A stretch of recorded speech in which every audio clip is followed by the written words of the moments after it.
오늘 말씀의 제목이 비판하지 말라입니다. 새 명절인데 비판하지 말라라는 제목입니다.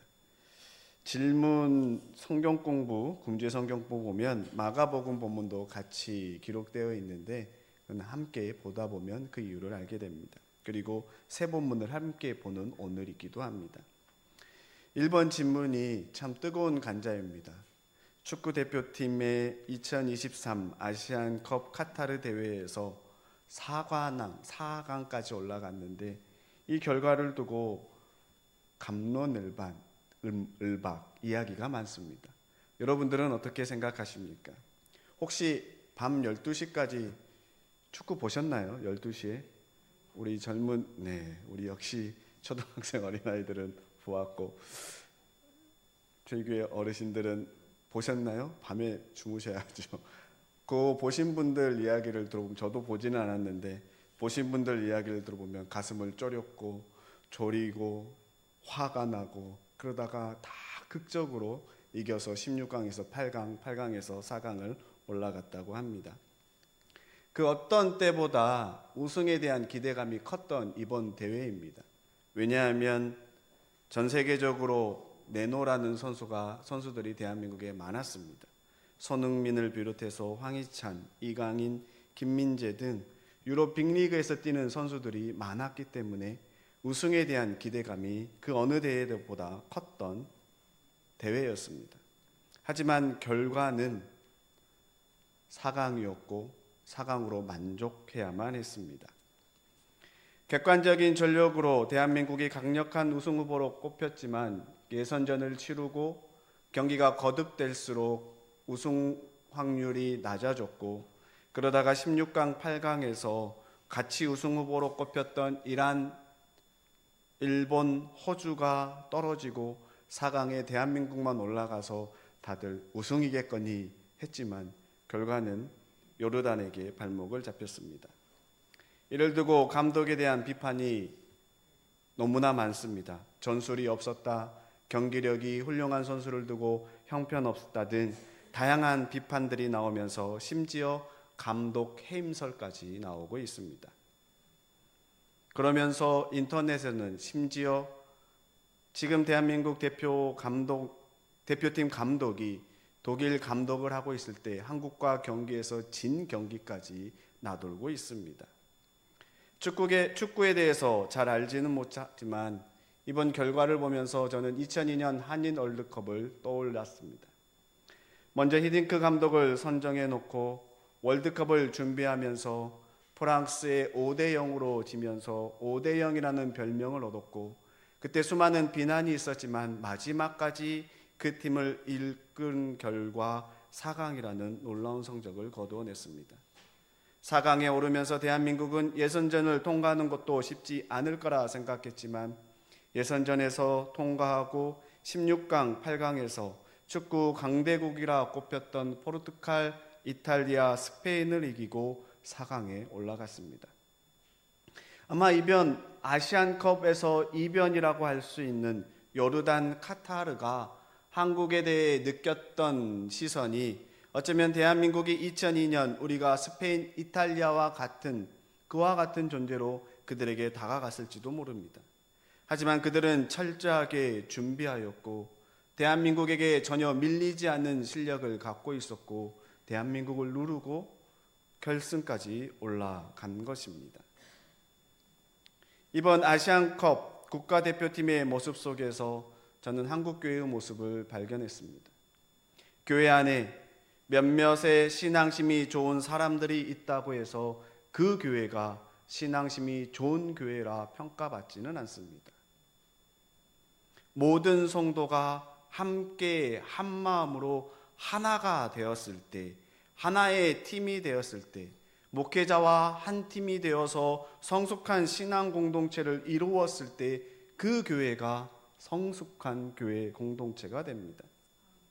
감독이 팀을 맡고 감독의 색깔이 나오기까지 시간이 필요합니다. 분명 다음 월드컵 때까지 맡기기로 했으면 그때까지 기다려야 하고 하나하나 다듬어가는 시간이 있을 텐데 그 중간에 평가가 안 좋다고 해서 조금 성급한 결과로 해임설까지 나오는 건 제 생각에 그리 타당하지는 않다고 봅니다. 교회도 목회자와 성도가 함께 호흡을 하고 목회 방향을 정하여 나아감에 있어서 부임하고 1년 짧은 시간에 그 모든 것들이 나타나지는 않습니다. 3년, 5년 함께하는 시간들이 필요하고 그 시간 속에서 하나가 되었을 때 온전한 하나의 팀이 이루어지고 지역사회에서 존경받는 교회, 모두가 자랑할 만한 교회가 될 수 있는 것입니다. 오늘 본문 로마서가 그러합니다. 로마 교회 성도들을 향하여 믿음이 약한 자를 받되 그의 의견을 비판하지 말라라고 시작합니다. 그러면서 음식 먹을 것을 예로 듭니다. 어떤 사람은 모든 것을 먹을 만한 믿음이 있고 어떤 사람은 연약하여서 채소만 먹는다라고 기록하고 있습니다. 왜 채소만 먹을까?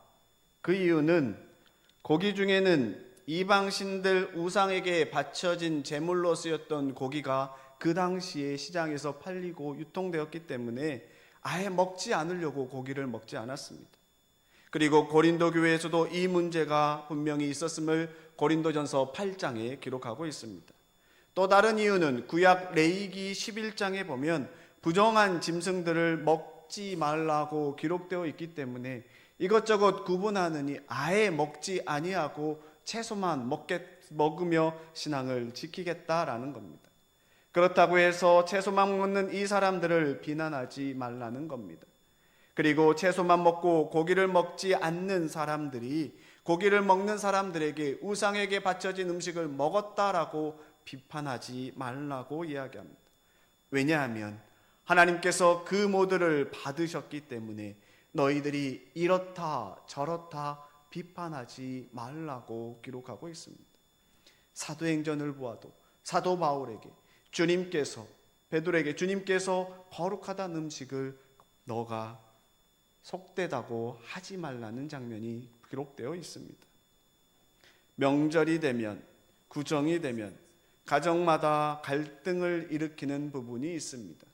그것은 다름이 아니라 제사를 드려야 하느냐 드리지 말아야 하느냐라는 갈등입니다.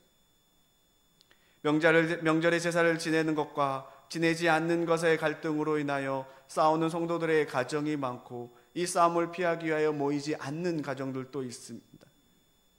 특별히 대구는 불교가 강하고 복음화율이 낮아서 어쩌면 이 갈등이 조금 더 심하지 않을까라는 생각을 해보게 됩니다.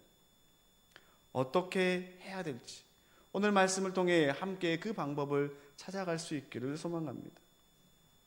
음식을 먹고 안 먹고 이로 인하여 서로 업신여기고 비판하는 기준이 무엇이라고 생각하십니까? 그 기준은 하나님의 기준이 아니라 자신의 입장입니다. 내 개인의 신앙 기준입니다. 나는 먹는데 저 사람은 안 먹네. 나는 먹지 않는데 저 사람은 먹네. 그 기준으로 인하여 비판하는 겁니다.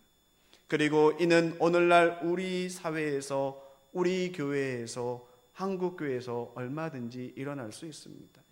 교회 안에서 흔히 장로가 되었으면 권사가 되었으면 집사가 되었으면 이 정도는 해야 하는데 나는 이렇게 하는데 저 사람은 안 하네라는 생각을 갖게 되면 그것이 하나의 기준이 되어 비판을 하게 됩니다. 그런데 오늘 말씀은 비판하지 말라라고 이야기합니다. 4절을 보면 남의 하인을 비판하는 너는 누구냐라고 이야기합니다. 다시 말해서 우리가 누구이기에 남의 종을 비판하냐라는 겁니다.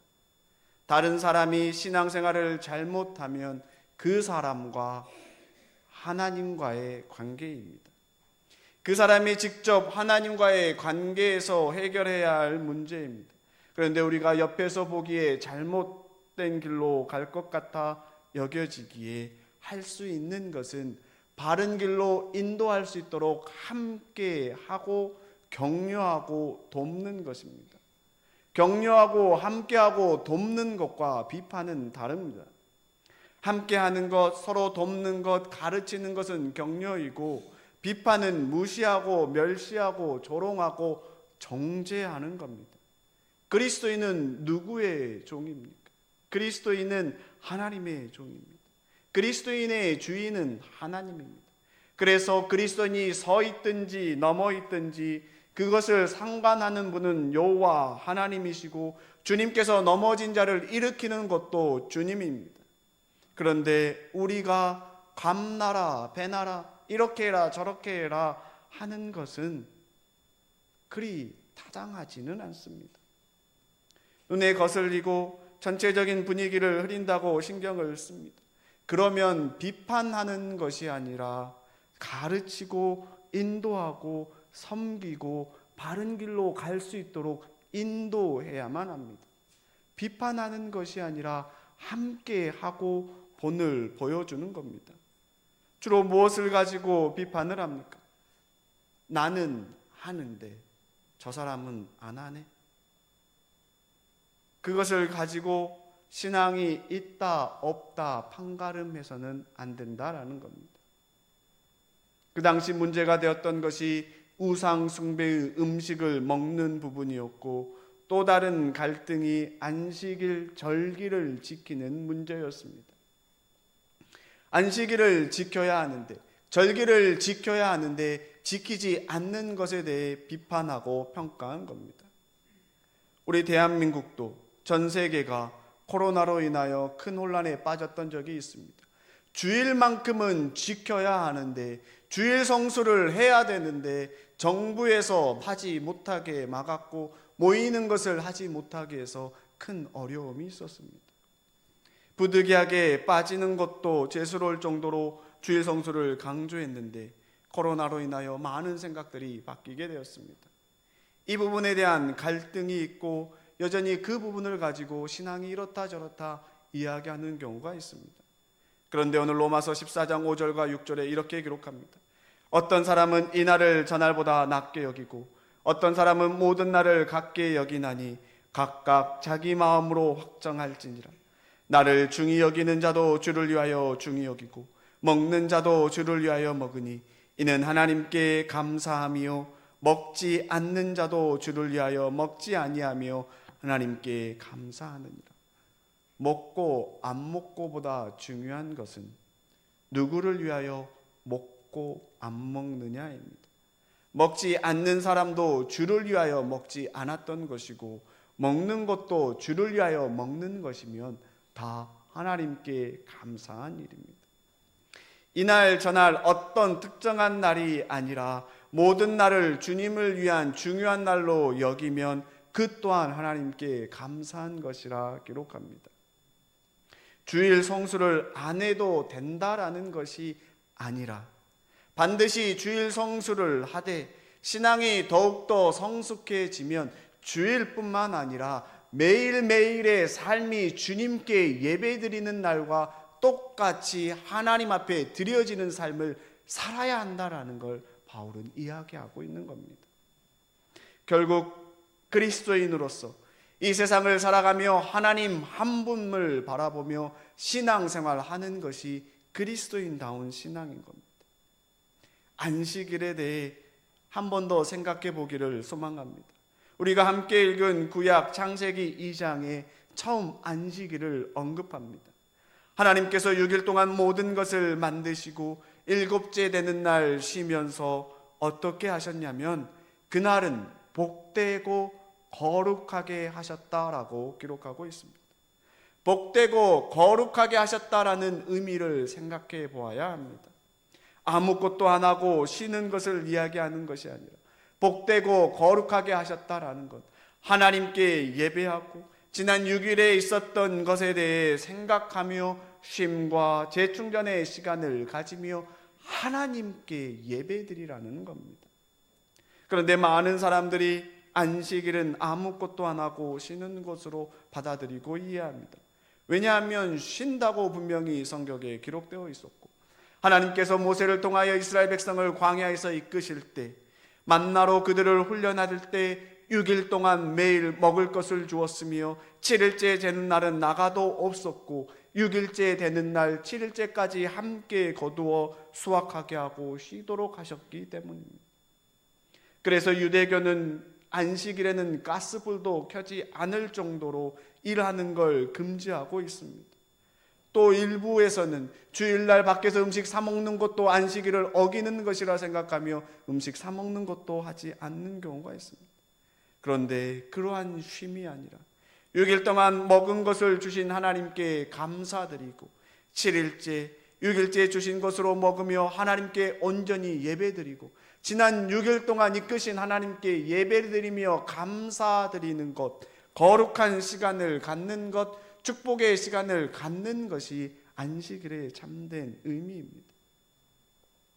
출애굽기 20장에서도 하나님께서 모세를 통하여 이스라엘 백성에게 십계명을 주시면서 안식일을 기억하며 거룩하게 지키라고 하시며 한 이야기는 복되고 거룩하게 한 날이 안식일이라고 기록하고 있습니다.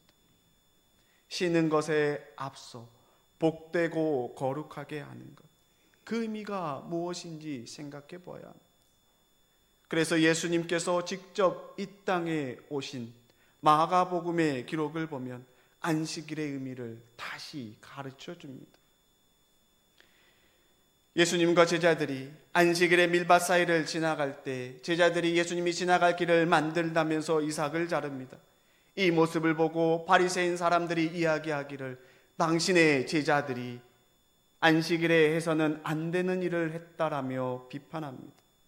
안식일에 낫을 사용하여 대량으로 밀을 자른 것은 아니었고 조금 손으로 자른 건데 그것도 어느 정도 허락은 되었지만 문제는 손으로 그 이삭을 비벼서 먹었다라는 겁니다. 비벼서 먹었다라는 건 타작행위에 들어가기 때문에 안식일을 어겼다라는 겁니다. 그런데 이 말을 들은 예수님께서 사무엘상 21장 그들이 존경하는 다윗의 이야기를 합니다. 다윗과 그의 동료들이 사울에게 도망을 치면서 배고픔을 달래기 위해 그 당시 대제사장에게 먹을 것을 달라고 부탁을 합니다. 그러자 대제사장은 먹을 것을 주었는데 그것은 대제사장들만 먹도록 되어 있던 진설병을 그들에게 나누어 준 겁니다. 그래서 다윗과 그의 동료들이 함께 진설병을 먹고 배고픔을 면하였는데 이는 대제사장만 먹어야 할 음식을 다른 사람이 먹였기에 율법을 어긴 행위였습니다. 그럼에도 불구하고 성경 어디에도 그들의 행위를 정죄하지 않았습니다. 예수님께서 이 이야기를 하신 이유는 인간의 생명과 직결된 부분, 인간의 배고픔은 율법주의적 형식적인 종교 행위보다 우선되는 근본적인 문제를 이야기하고 있는 겁니다. 그러면서 안식일에 제자들이 곡식의 이삭을 비벼서 먹은 것이 안식일의 규례를 어기긴 했지만 그렇다고 해서 정죄할 만큼 심각한 것은 아니다라고 이야기하시면서 하시는 말씀입니다. 안식일이 사람을 위하여 있는 것이요 사람이 안식일을 위하여 있는 것이 아니다라고 말씀합니다. 그리고 이에 더하여 인자가 안식일에도 주인이라라고 이야기합니다. 그리고 마가복음 3장에 안식일에 다시 회당에 들어갔더니 이제는 그곳에 손 마른 자가 있습니다. 그리고 사람들이 예수님께서 어떻게 하나 지켜보고 있습니다. 그래서 예수님께서 손 마른 자에게 가운데로 나와 일어서라고 이야기합니다. 그리고 그 자리에 있는 사람들에게 묻습니다.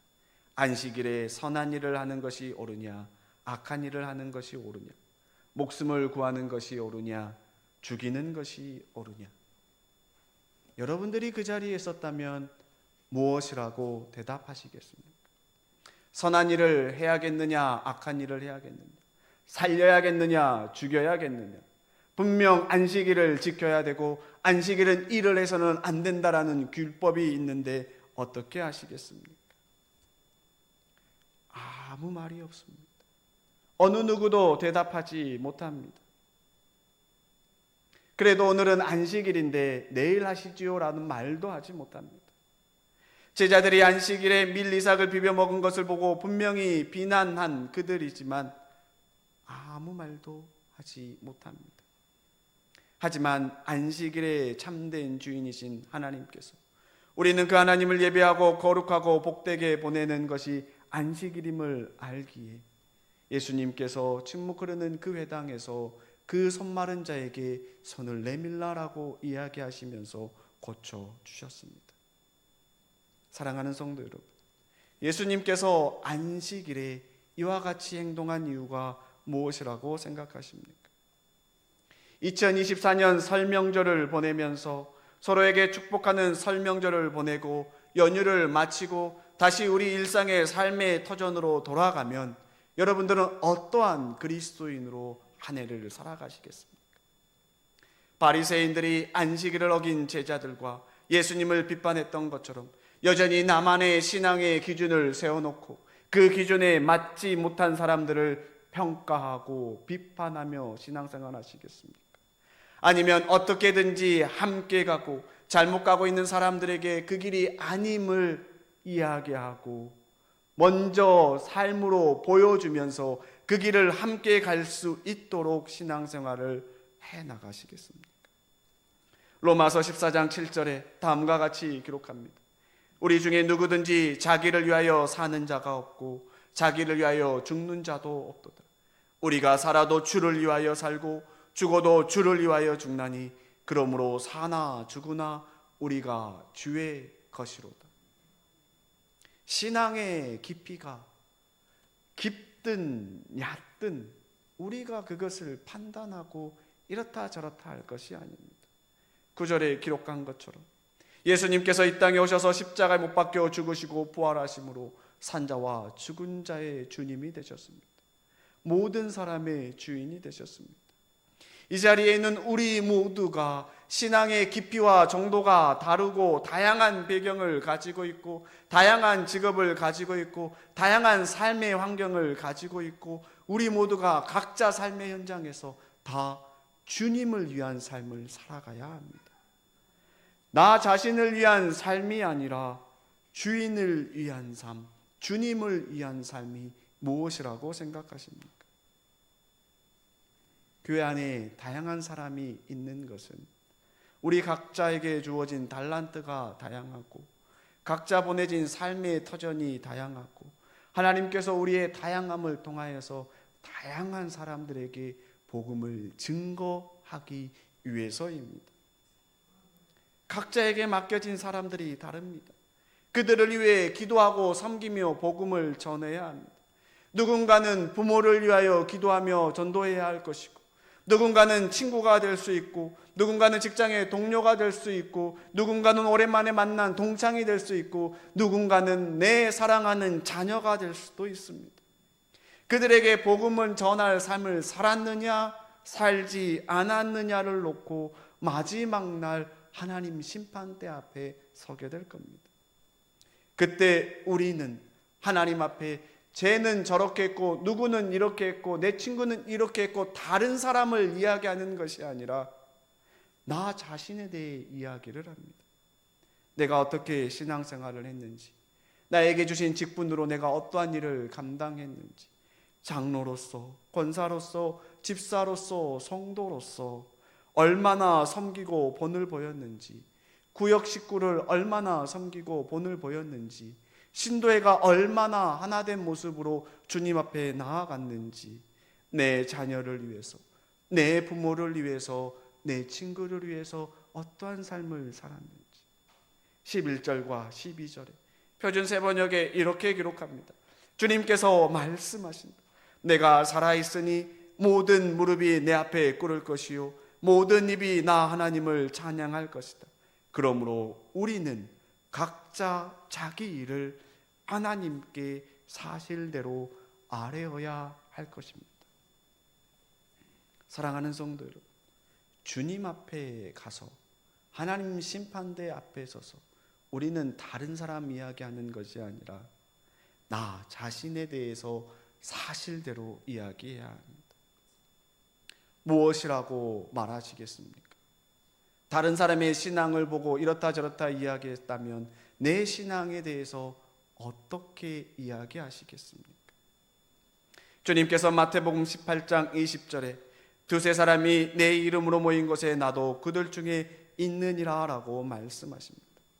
두세 사람이 모여서 함께 계신 하나님께 서로를 향하여서 내 자신의 삶을 나누고 기도 제목을 나누고 함께 기도해야 하는데, 우리는 두세 사람이 모인 곳에 하나님이 아니라 그 자리에 없는 다른 성도를 소환해서 함께 이야기를 나눕니다. 신앙이 이렇다 저렇다.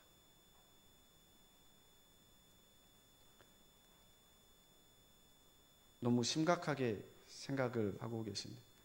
웃자고. 두세 사람이 모여서 하나님을 이야기해야 되는데 다른 사람 소환하지 말라고 이야기를 하고 있는데, 너무 심각한 건 정말 그 삶을 살고 있다라는 반증이기도 할지 모르겠지만, 우리가 모여서 해야 할 것은 두세 사람이 모이면 다른 사람 이야기하는 것이 아니라 내 아픔이 이렇습니다, 내 삶이 이렇습니다, 내 기도 제목을 나누고 그 자리에 함께하는 하나님께 기도해야 될 줄로 믿습니다. 올해 다시 새해 인사를 하며 한 해를 살아갈 때 어떠한 그리스도인으로 살아가기를 소망하십니까? 무엇을 결단하고 행하며 한 해를 주님께 드리겠습니까? 가정에서 예배드리고 교회에서 모이면 다른 사람이 아니라 먼저 내 자신의 삶을 나눌 수 있고 기도 제목을 나눌 수 있기를 소망합니다. 그래서 지역 사람들이 교회다운 교회, 봉산교회가 우리 지역사회에 있음을, 봉산문화거리에 있어서 봉산문화거리가 다시 살아났음을 기뻐하며 자랑할 수 있는 그 중심에 저와 여러분들이 있기를 축원합니다. 이를 위해서 이 시간 우리가 할 수 있는 것이 무엇인지 적어도 한 가지를 구체적으로 결단할 수 있기를 소망합니다. 가정에서, 부모로서, 자녀로서, 교회에서 나에게 주어진 직분을 감당함에 있어서, 구역에서, 신도에서 나 자신을 위한 삶이 아니라 주님을 위한 삶을 어떻게 살아야 할지, 내가 이것만큼은 주님 지키겠습니다 결단하는 이 시간이 되시기를 축원합니다. 주님께서 나를 통해 하시고자 하는 일이 무엇인지 묻고 그 일을 행하면서 주님 앞에 갔을 때 주님께서 나에게 맡겨주신 일, 주님, 내가 주님의 부르심을 받아 이러한 일들, 이러한 삶을 살았습니다. 주님, 더 했어야 됐는데 그래도 최선을 다해 달려왔습니다 라고 고백할 수 있는 저와 여러분들이 되시기를 주님의 이름으로 축원합니다. 이 시간 함께 한 목소리로 기도하기를 소망합니다. 주님 앞에, 주님, 다른 사람의 신앙이 이렇다 저렇다 이야기하기 전에 하나님 앞에 내 자신을 먼저 되돌아보게 하여 주시고 내가 주님 앞에 부끄럽지 않은 그리스도인으로 살아가기를 소망한다고 이 시간 함께 통성으로 기도하시겠습니다.